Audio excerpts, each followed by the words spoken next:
I would like to know how, or indeed when, where, punctuation first came about. After all years of the written word, who suddenly decided we need a full stop or a comma or a question Do you not mark? think it would have been simultaneous?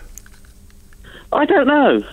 So, I mean, as soon as the written word was invented, they had to find a way of, you know, the old eats, shoots and leaves thing. They'd have to find a way of conveying meaning using pauses, and that would be punctuation mark. But someone must have discovered it, or one language must have come up with it first. Yeah. Well, I would have thought so. Yeah, no, so would I, now you say it out loud.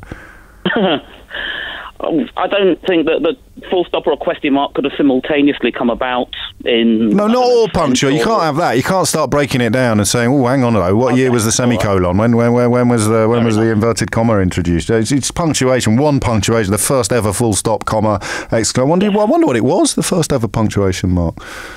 No idea.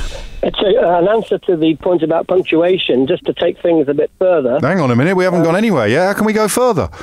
Oh, sorry, I heard you had heard. No, all right then. Well, who invented punctuation? Yeah, well, punctuation as we now know it goes to the late Middle Ages, early modern times, and especially when printing was developed. Caxton. But yeah, people like Caxton in that period, because a lot of people were reading who hadn't been reading before, and they needed more help going through text than someone who was more familiar with it.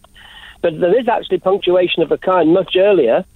If you look at the Festos disc, which is a mysterious text found in Crete, it goes back to about 1700 BC. Wow.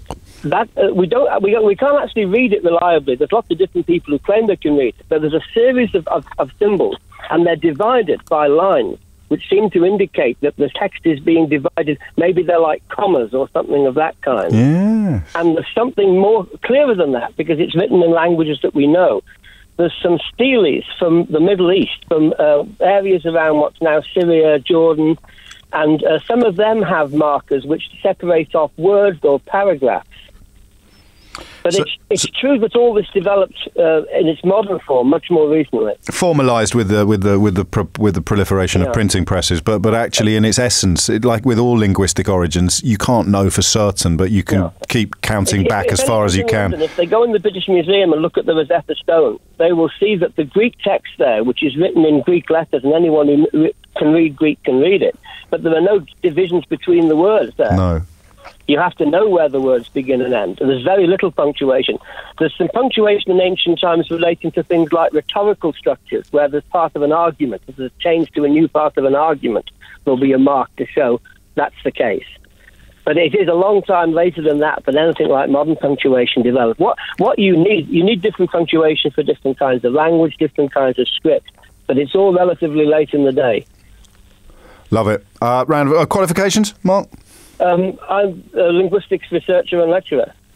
Are you? Where? Hang on. Where?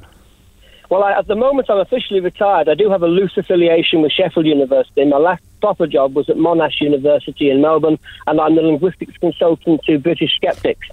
Mate, I do a lot of work on weird claims about language. You have made my day. Actually, you really have that. Because when I say qualifications, the answer can be, I saw it on Dave last night, or it can be, I'm one of the most, you're too modest to say so, but I am one of the most knowledgeable experts in this field in the entire country.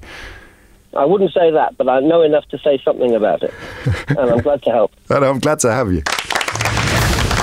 Oh, hi, James. It's a question. Yes. Why is red wine kept in green bottles, and why is white wine sometimes kept in white bottles? You know this. I don't know. Why? No, you must know it. You must know it.